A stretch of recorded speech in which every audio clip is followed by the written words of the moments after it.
Hello बच्चों, कैसे हैं आप।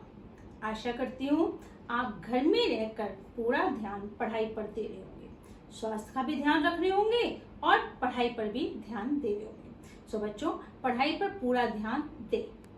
बच्चों, आपका जो व्याकरण में मैं आपको वाच्य समझा रही थी, जो पिछली वीडियो में मैंने आपको वाच्य की परिभाषा समझाई थी कि वाच्य कहते किसे हैं और समझाए थे कि वाच्य के कितने भेद होते हैं। तो आज मैं आपको ये समझाने के साथ साथ उसका भेद दूसरा कर्मवाच्य भी समझाऊंगी।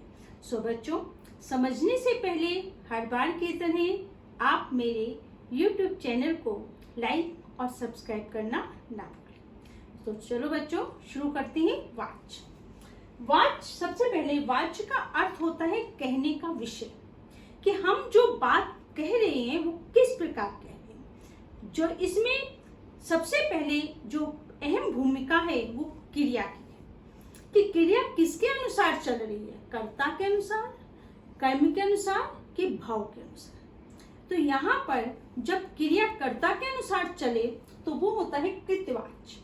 ठीक है, अगर क्रिया कर्म के अनुसार चल रही है तो वो कहलाता है कर्मवाच्य। अगर क्रिया भाव के अनुसार चल रही है तो वो कहलाता है भाववाच्य। तो अब मैं आपको कृतवाच्य तो मैंने आपको समझा दिया था। आज मैं आपको कर्मवाच्य समझाऊंगी। तो सबसे पहले कृतवाच्य को भी थोड़ा सा जान लेते हैं कि कृतवाच्य में क्या होता है, कि क्रिया कर्ता के अनुसार चलेगी। जैसे मैंने अभी आपको बताती हूँ, राम खाना खाता है। ये मैंने एक वाक्य लिखा है, राम खाना खाता है। तो यहाँ पर क्रिया है खाता है। ये जो शब्द है ये है खाता है, क्रिया है। ये किसके अनुसार चल रही है, राम के अनुसार, कि राम खाना खाता, क्योंकि राम पुल्लिंग है, एक वचन है। अगर राम के साथ स्थान पर अगर राधा होती तो वहां पर खाता है की जगह क्या हो जाता, खाती है। राधा के साथ हम ये नहीं कहते राधा खाना खाता है, राधा खाना खाती है। क्यों? क्योंकि ये स्त्रीलिंग हो जाता। लेकिन यहाँ पुल्लिंग है, राम है, तो खाती। लेकिन कर्मवाच्य में क्या होता है कि ये जो क्रिया है वो राम के अनुसार नहीं चलेगी, कर्म के अनुसार चलेगी। अब यहाँ पर कर्म है खाना। ठीक है, यहाँ पे कर्म है खाना, तो यहाँ पर जो क्रिया है वो कर्म के अनुसार चलेगी। अब कैसे चलेगी ये आपको जानना है। सबसे पहले बच्चों, हम क्रिया के बारे में ये जान लें कि क्रिया किसे कहते हैं। क्रिया कहती है जिस शब्द से किसी काम का होना या करना पाया जाता है। क्रिया के माध्यम से ही हमें काल का ज्ञान होता है कि कौन सा काल चल रहा है।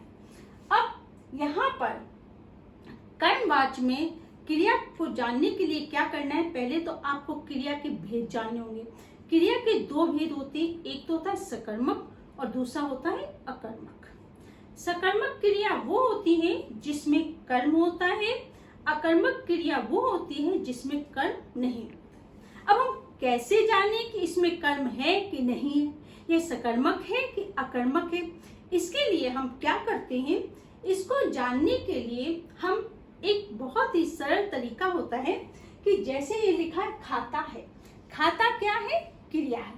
अब हम ये जानना है इसमें कर्म है कि नहीं, तो आप क्रिया के साथ क्या क्वेश्चन लगा दें, क्या खाता है, क्या खाता है।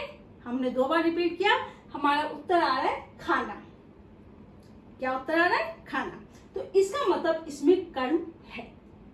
और अगर हम इसको मिटा देते हैं, जैसे हमने यहाँ पर इसको रब कर दिया और हमारा सेंटेंस बना है राम खाता है, और अब हम प्रश्न कर रहे हैं क्या खाता है, तो इसका उत्तर नहीं मिला। क्यों?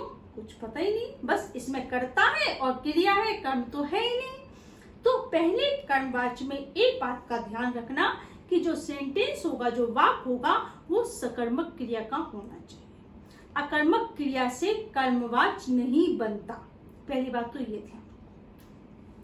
अब हम कृतवाच्य को कर्मवाच्य में कैसे परिवर्तित करेंगे ये जान लेते हैं। तो यहाँ पर फिर से मैं ये लिख रही हूँ, राम खाना खाता है। अब इसमें ये बात है कि इसको हमने कर्मवाच्य में बदलना है। तो कर्मवाच्य में बदलने के लिए हम क्या करते हैं कि क्रिया जो है वो कर्म के अनुसार चलेगी। तो इसका एक साधारण सा तरीका है कि आप कर्ता के साथ के द्वारा लगा दीजिए। कर्ता के साथ के द्वारा लगा दें, जो आपका वाक्य है वो कर्मवाच्य में बदल जाएगा। जैसे राम, राम क्या है? कर्ता। तो राम के द्वारा खाना खाया जाता है। राम के द्वारा खाना खाया जाता है। ये आपका हो जाएगा, राम के द्वारा खाना खाया जाता है। राम खाना खाता है, राम के द्वारा खाना खाया जाता है।